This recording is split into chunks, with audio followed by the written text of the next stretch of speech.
In 1714, Georg Ludwig, Elector of Hanover, was crowned King George I of Great Britain.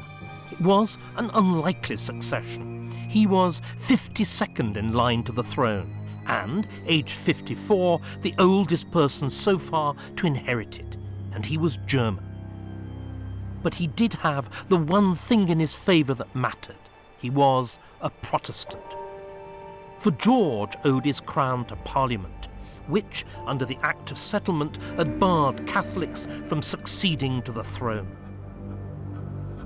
George I would be succeeded by his son and great-grandson, George II and George III. These three kings' relationships with Parliament would change decisively the way Britain was governed.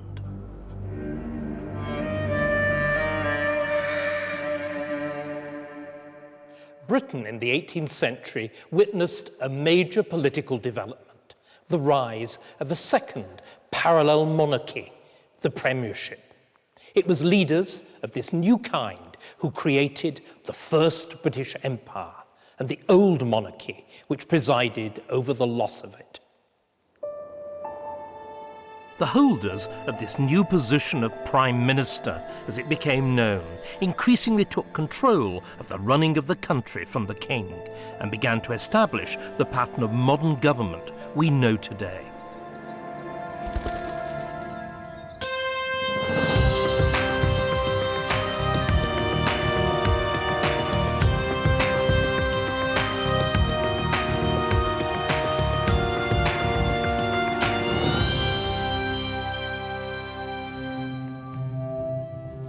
When George I arrived in England in 1714, the English had, for the second time in less than 30 years, a foreign monarch.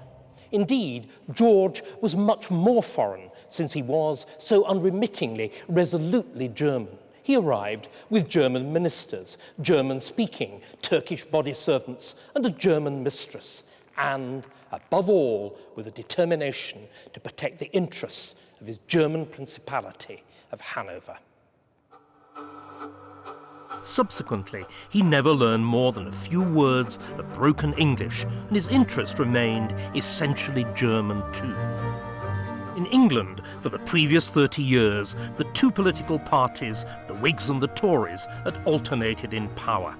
The Tories were the traditional supporters of monarchy, the Whigs sought to restrict royal power.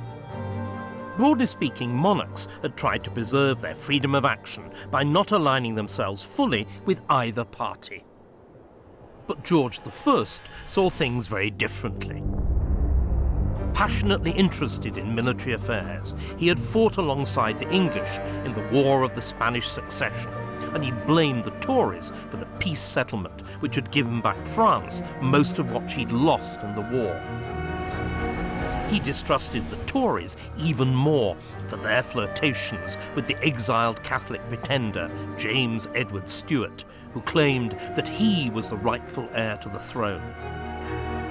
And George I lost no time in making his feelings known.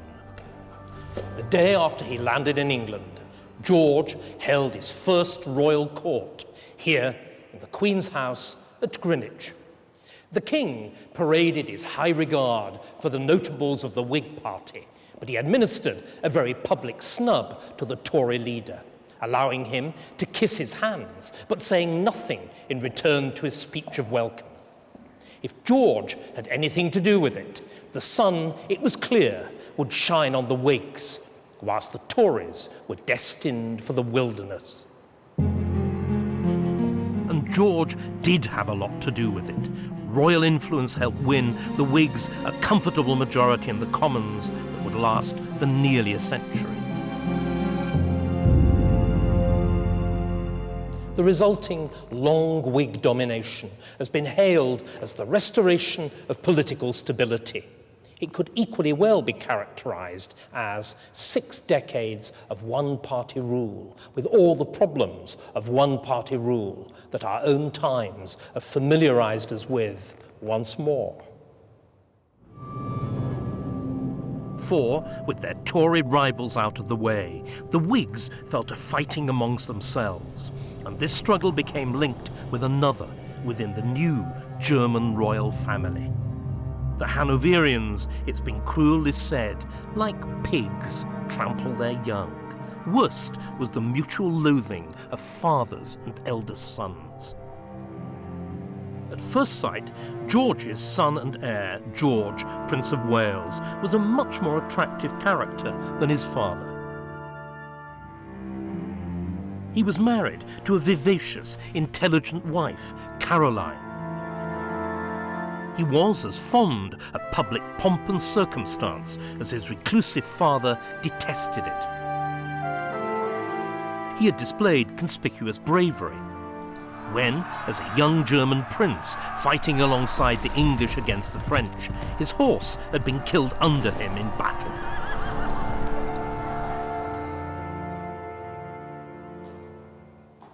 He spoke voluble, if heavily accented, English, and he'd thoroughly familiarised himself with English affairs. Indeed, George played the English card shamelessly, proclaiming rather unconvincingly, "I have not one drop of blood in my veins that is not English." Tensions between father and son came to a head in 1716 when the king, who'd been pining for Germany, returned to Hanover for a 6-month visit. Custom dictated that the prince should have been left as regent.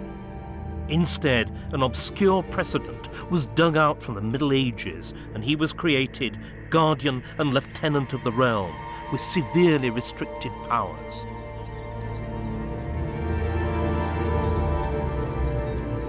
On the 25th of July, the Prince and Princess and their daughters moved to Hampton Court Palace here, where, with a short interval, they remained for the next 4 months. The Prince, despite the limitations on his powers, was the figurehead of government, and he and Caroline determined to exploit the fact for all that it was worth.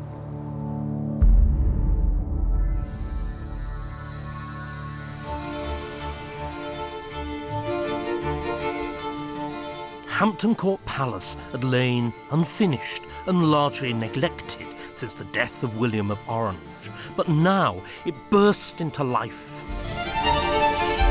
As Prince George and Princess Caroline moved into these state apartments, which had been specially refurbished for them, and kept the kind of splendid, open court which England had not seen since the days of Charles II.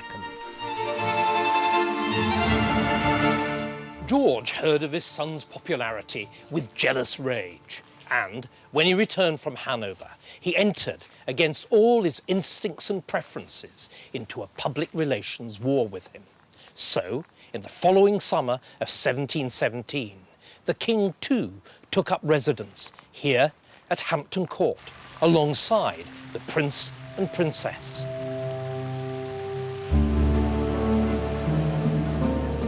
In uncomfortable proximity in the same building, the two adjacent but rival courts continued to maintain different styles. The King's studiously informal, the Waleses preserving something of the traditional formality of the English court,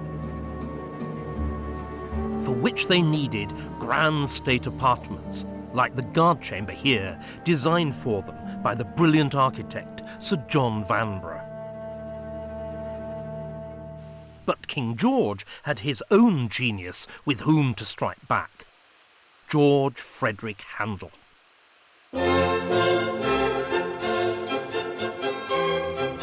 On the 17th of July, 1717, just before his departure for Hampton Court, the King bade farewell to the capital in fine style with a grand water party to and from Chelsea.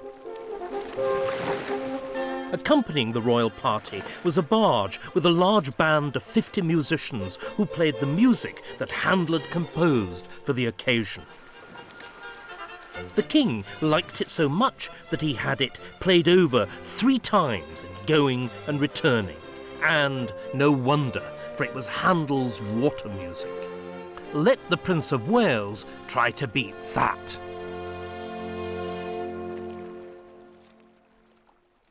The rift between the king and the prince produced two rival royal courts, the king's and the prince's. Those out of favour with the king gathered round the prince, and it was from the prince's faction of the Whig party that there emerged the man who would redefine the relationship between the king and his ministers, and in so doing create the role of Prime Minister itself. The rivalry between King George I and his son, George, Prince of Wales, came to a climax in 1717, when the king expelled the Prince of Wales from the royal residence at St James's Palace. The prince decamped to Leicester Square, where his house became a rival, opposing court. One of the leading followers of the Prince of Wales was the up-and-coming Whig politician, Robert Walpole. The son of a middling Norfolk squire, Walpole was a mountain of a man with a gigantic appetite for food and drink, sex, money, power, and work. He was shrewd, affable when it suited him, and he knew the price of everything and everybody. What he understood best of all, however, was the House of Commons, of which he was long the undisputed master. For such a man, opposition, even when it was sanctioned by the Prince of Wales, was of limited appeal.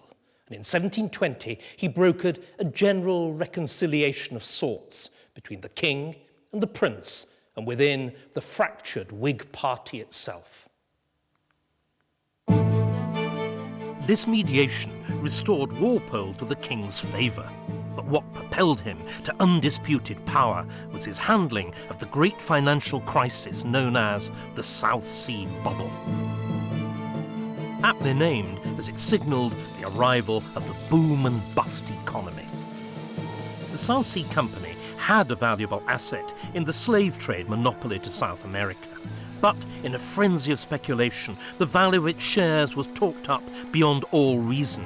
Bribes were doled out too, to the king, his mistress, and his ministers. A lucky few made easy profits, but when the shares crashed, everybody lost, fortunes or reputations. Everybody, that is, apart from Walpole. With his usual good luck, he'd been out of favour when the final scam was launched, and so, for once in his life, appeared as whiter than white.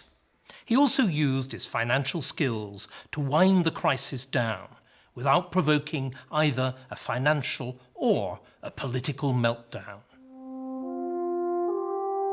Walpole now emerged as first or Prime Minister, and he advertised the fact to the world. This is Houghton Hall, which Walpole built on the site of his modest ancestral home in North Norfolk. He moved with his usual purposeful expedition. Designs were commissioned in 1721, the year his premiership began, and 14 years later, the lavish building was complete.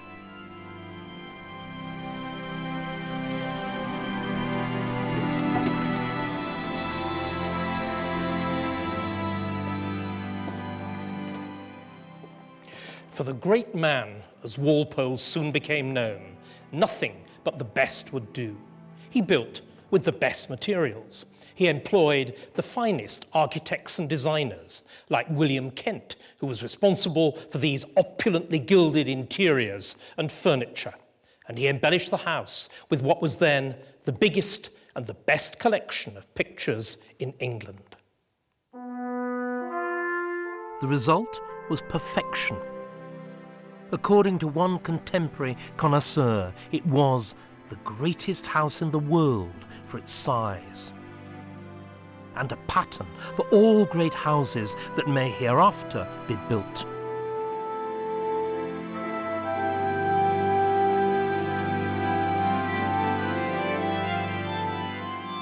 But at first it seemed as though Walpole's monumental edifice to his own glory had been built rather prematurely. For, on the 22nd of June, 1727, George I died, fittingly on the way to stay in Hanover. At first his son refused to believe the news, fearing that it was a trick played by his father to entrap him into incautious expressions of joy. But when George II was persuaded of its truth, he made clear that he intended there would be a new world. He indulged his love of splendour by having a magnificent coronation with music by Handel, whose great anthem, Zadok the Priest, has been played at every subsequent coronation. And he told Walpole, whom he'd never forgiven for transferring his loyalties to his hated father, George I, to take his marching orders. But Walpole kept his head. He proved his usefulness by getting Parliament to vote George a bigger civil list or income than his father. And, above all, he'd kept his friendship with George's able wife, Caroline Green. Other politicians paid court to George's insipid mistress, but Walpole knew better. "I've got the right sow by the ear," he boasted ungallantly. Walpole's friendship with Caroline was real, but it was also a matter of mutual self-interest. He recognised her power over her less intelligent husband. She realised that he was the best man to manage Parliament on her husband's behalf. With her unflagging support, his premiership was secure once more. George and Caroline had an odd marital relationship. He snubbed her all the time. She refused to be put down and always bounced back. Nevertheless, when Caroline fell fatally ill in 1737, George was heartbroken and tearfully refused a deathbed injunction to remarry by exclaiming, "No, I'll have mistresses." Walpole's premiership survived even the loss of so powerful an ally as Caroline, but now his enemies were gathering strength. Most important was the group known as Cobham's Cubs, who gathered round Richard Temple, Viscount Cobham, soldier, statesman, and landscape gardener. This is Stowe in Buckinghamshire, the great landscape garden created by Cobham. Vistas, trees and water are punctuated by artfully sited temples, triumphal arches and columns to create an idyllic classical landscape. It's intended to delight the eye, but also to exercise the mind, for each feature is imbued with layers of political allegory and meaning. The Temple of British Worthies is a Whig pantheon, with, on the left, the proponents of political liberty, like the poet John Milton, and the philosopher John Locke. And, on the right, the heroes of the struggle against Catholic Spain and France, like Elizabeth I and William of Orange. There used to be another, very different temple nearby, satirically entitled the Temple of Modern Virtue. It was built as a deliberate ruin, while the ugly, headless torso represented the great man, Walpole himself. For Cobham, the architect of Stowe believed Walpole had comprehensively betrayed Whig principles by stealing the Tories' clothes. The Whigs had been the great anti-court party, determined to keep the powers of the king within bounds. But Walpole discovered that the way to keep office was to cultivate the king's favour and then use the royal patronage of titles, jobs and straightforward bribes to control Parliament. Concerned primarily with foreign policy, the army and their native electorate of Hanover, George I and II were content to leave Walpole to direct domestic and financial affairs. Here he was remarkably successful, thanks to his adoption of another Tory policy, peace. for Walpole believed it was peace that nurtured a strong economy. But Cobham and his friends argued, on the contrary, that war with France was both Britain's destiny and the route to riches, and they were increasingly winning the argument. Faced with mounting opposition, in 1742, Walpole won what amounted to a vote of confidence, but by only 3 votes. The margin of victory was too small, and 3 weeks later, he resigned. Within 3 years, deprived of the energizing effects of power, Walpole was dead.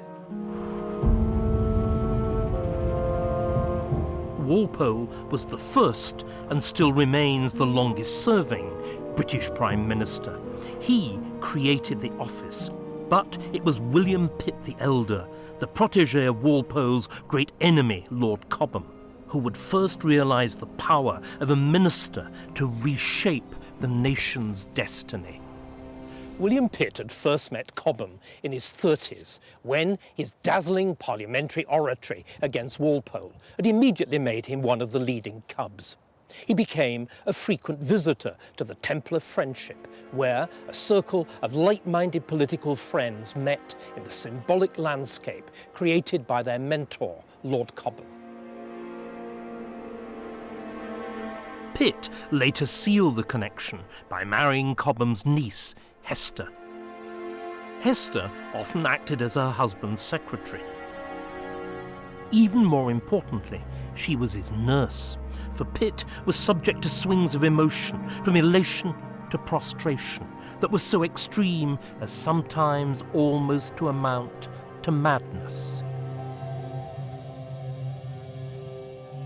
At their worst, Pitt's mood changes laid him low for months on end. At their best, they drove him to heights of oratory that convinced his hearers that he was the voice of destiny, Britain's destiny. And that national destiny, too, is prefigured here in the Temple of British Worthies at Stowe.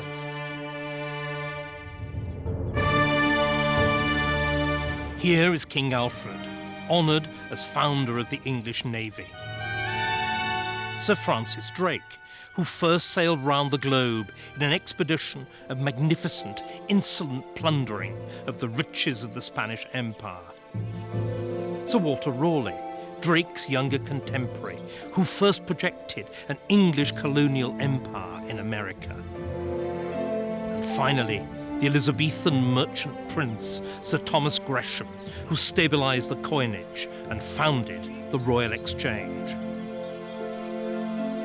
Pitt, himself the grandson of a merchant robber baron come empire builder, took these ideas and made them his own.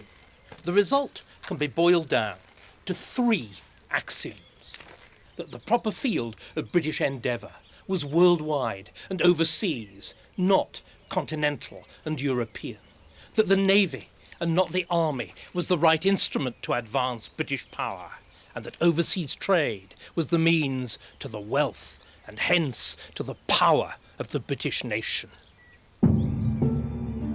All this was guaranteed to set Pitt on a collision course with George II. For the king regarded the army as his own peculiar pride and joy. He'd even, at the ripe age of almost 60, become the last British monarch to lead his troops personally into battle in a victory over the French. He was also as devoted to his native Hanover as his father, and, like him, regarded foreign policy as his personal prerogative. This was bad enough, but what made matters worse was the characteristically exalted violence of language with which Pitt distinguished his position from that of the king and his ministers. This great, this powerful, this formidable kingdom, he protested in the Commons, is considered only as a province to a despicable electorate. Such language was unforgivable, and George was a good hater with an excellent memory for slights. The result was that Pitt, in the mid-1740s, spent a decade in a kind of limbo. He was too dangerous to be left out of government, but was powerless within it through the royal veto. His public quarrel with the irascible King George II had left the brilliant but unpredictable minister William Pitt in the political shade for a decade. For a man of Pitt's abilities, this was hugely frustrating. But Pitt's moment came. The 7 Years' War, as it was to be known, broke out with France in 1756. And it began disastrously for Britain, with the loss of Minorca and the control of the Mediterranean. On his return, the commanding officer, Admiral Byng, was arrested, court-martialed, and condemned to death for dereliction of duty. Pitt deplored the death sentence, but even he was powerless against the tide of public opinion and the king's view that Byng was a coward. The admiral was shot on his own quarterdeck. William Pitt, the boldest politician in Britain, seized the moment of defeat. "I know," he said, "I can save this country, and no one else can." Both the people and the politicians believed him, and George was forced to appoint Pitt as Secretary of State with the direction of the war, albeit with a bad grace. Almost immediately, the tide of war began to turn. For Pitt was a new sort of minister who demanded and got a new sort of control over both policy and its detailed execution. There was a uniform, overarching strategy which combined continental and overseas war. But what was decisive in the wider struggle was the superior quality of the British Navy. With dominance of the seas, the whole world was now a stage for Pitt's great imperial drama. The war was fought across the globe in 4 principal theatres: Canada, the Caribbean, India and Africa, both on land and at sea. Everywhere, Britain was victorious, and the smashing of the French fleets in the Atlantic and the Mediterranean gave Britain what she often asserted but rarely held: absolute maritime supremacy. Britain's victory in the 7 Years' War was a triumph celebrated in stone by Pitt's patron here at Stowe. This is the obelisk erected in memory of General Wolfe, who had been killed at the moment of victory at Quebec. And here is the Temple of Concord and Victory, whose pediment celebrates an enthroned Britannia receiving tribute from the rest of the world. Pitt was not only uniquely successful militarily, he also exercised a new sort of power. He'd been called to office, he asserted, by his sovereign, which was conventional, and by the voice of the people, which was not.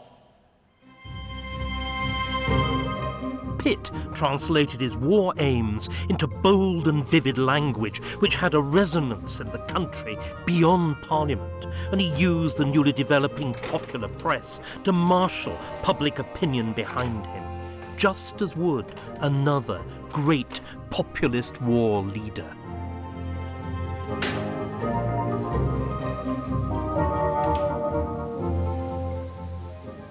Winston Churchill, who resembled Pitt in so many ways, called the 7 Years' War the First World War.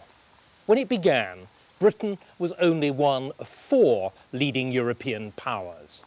When it ended, she was all-powerful, mistress of a world empire and ruler of the seas. But George wasn't there to see it, and Pitt wasn't in office either.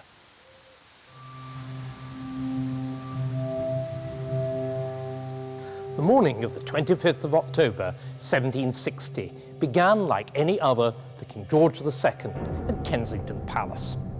The king rose early, drank his chocolate, and retired to relieve himself on his close stool or portable lavatory. But there, without a moment's warning or a day's illness, he died at about 7:30 a.m. The gruff 76-year-old was succeeded by his grandson, the fresh-faced George III, aged 22.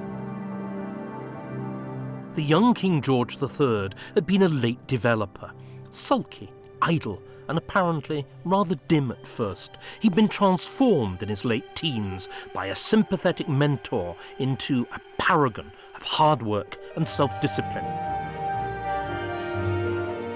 Above all, unlike his two predecessors, he was English through and through by birth and inclination, and he embraced his duty as a patriotic British king. The clash with the great War Minister William Pitt, who saw himself as having something of a monopoly on patriotism, came within hours.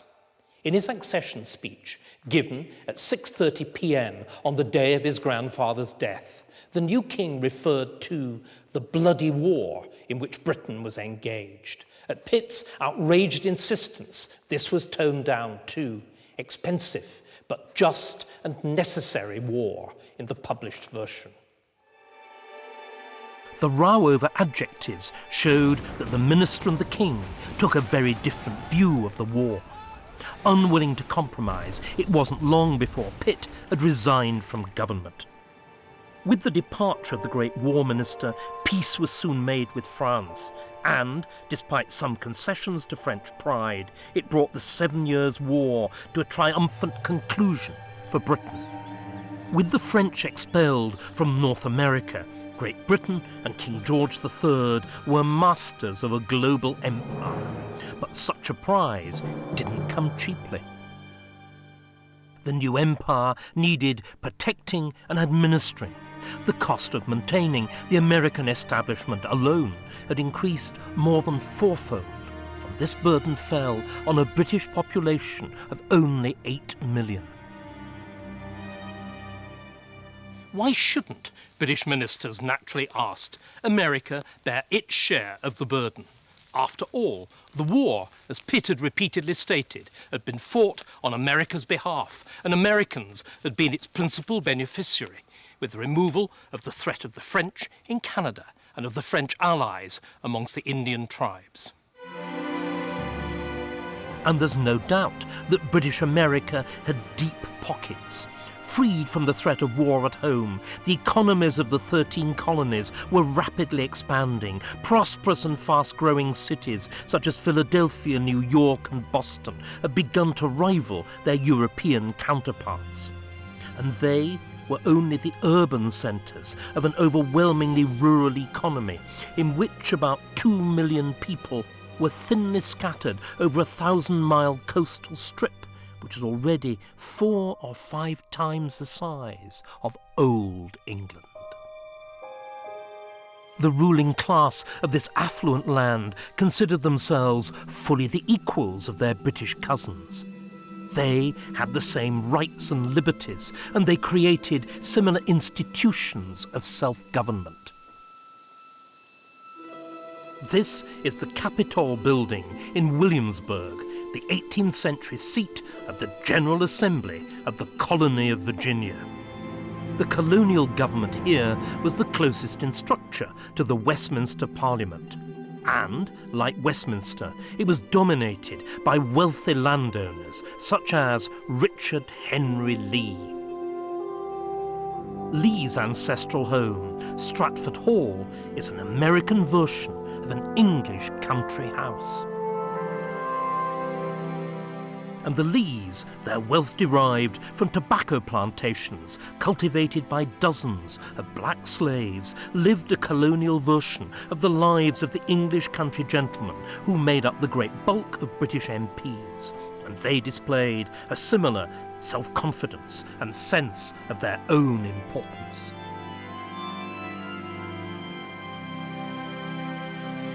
The 12th of February 1765 was a quiet day in the House of Commons, with only a minor bill to tap American wealth by imposing stamp duty on American property transactions.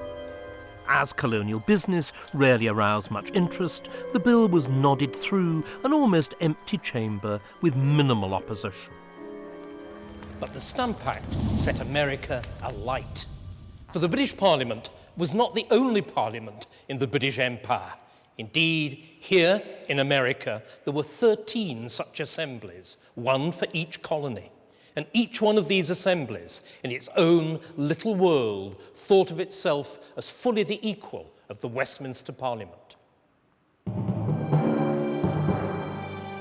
Thus it was, on the 30th of May, 1765, that the Virginian Assembly, with the Lees in the lead, passed the first resolution against the Stamp Act.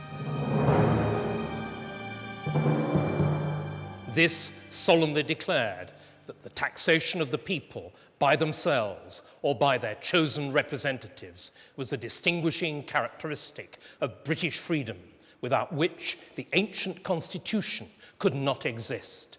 This was Whig language turned against the British Parliament, which had first invented it.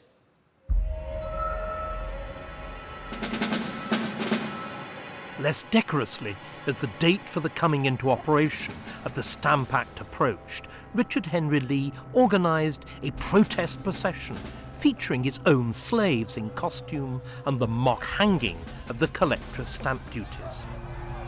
Similar resolutions and protests, many of them violent, spread like wildfire across the colonies, and British America became ungovernable.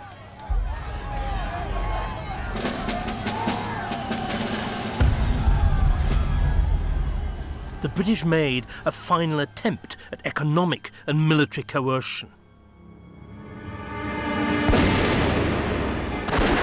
But instead of being cowed, the Americans in 1774 summoned the First Continental Congress here at the Carpenter's Hall in Philadelphia, with representatives from all 13 colonies to coordinate their efforts against the coercive British measures.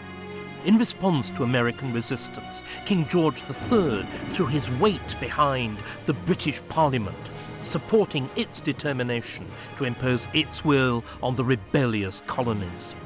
Indeed, the king, now served by a weak prime minister, increasingly emerged as the figurehead of the struggle. Troops, including German regiments personally raised by the king, were dispatched, and in April 1775, the first armed clash, in which the colonials acquitted themselves surprisingly well against seasoned professional troops, took place near Boston at Lexington. The Americans took this as a declaration of war. Congress put the colonies into an immediate state of defense. They authorized a continental army of 20,000 men and appointed George Washington as Commander-in-Chief. As the stage was set for war, George Washington began to prepare his army. It wouldn't be an easy task, but Congress couldn't have chosen a better leader. For Washington, though not a great general, was a great man.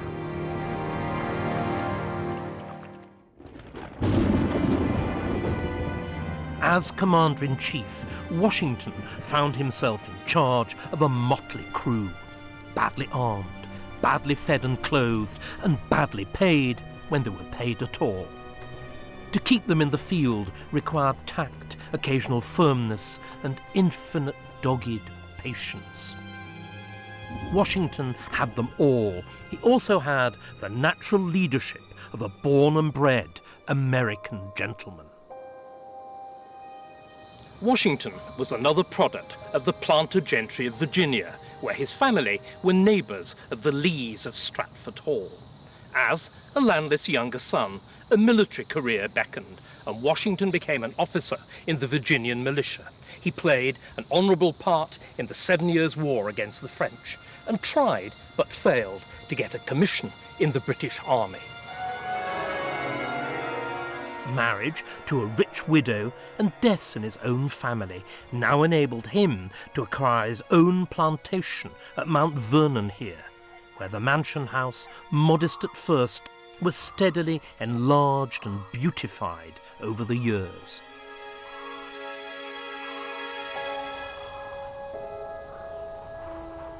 But despite his newfound wealth and status, Washington never lost his interest in military affairs, and when the Congress reconvened the following year, here in Philadelphia, he turned up in uniform, using his rank of colonel in the militia.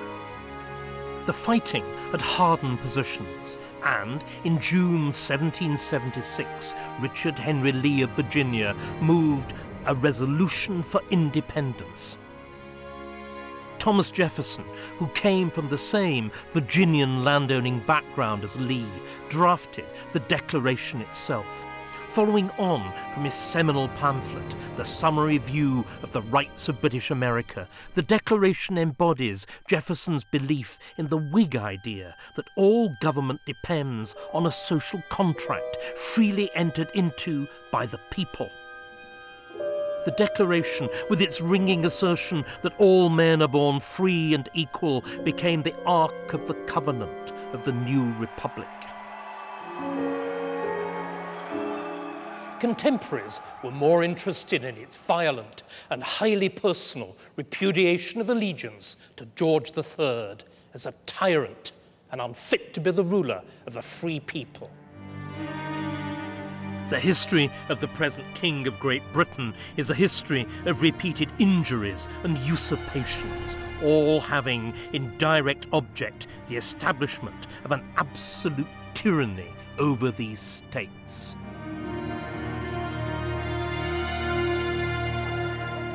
King George III was now the focus for the Americans' anger. In New York City, crowds responded to the Declaration by tearing down the King's statue.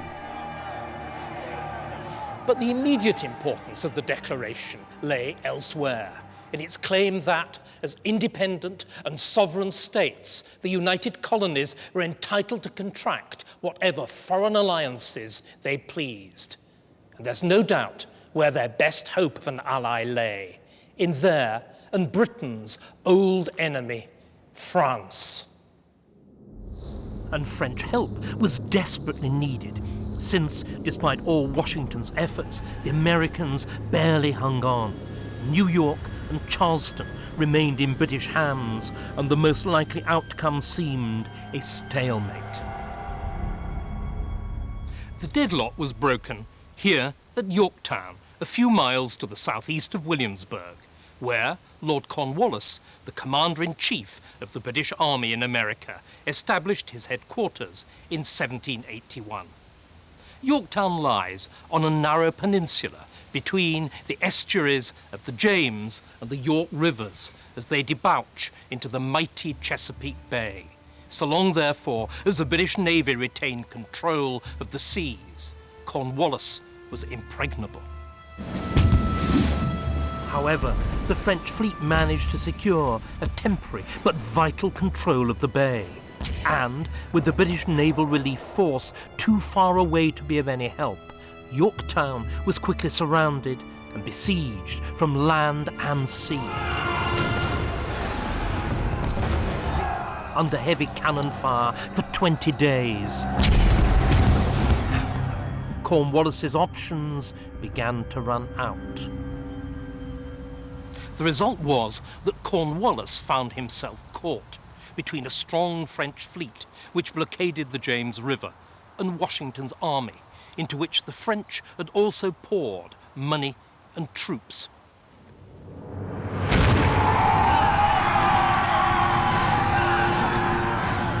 Hopelessly outnumbered by more than 2 to 1, and beyond hope of rescue, Cornwallis sent his deputy to surrender to Washington. Here, in this field, on the 19th of October, with the whole British Army.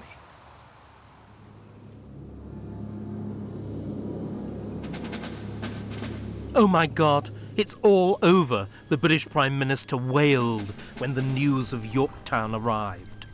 it was, though it took George III some time to realise it.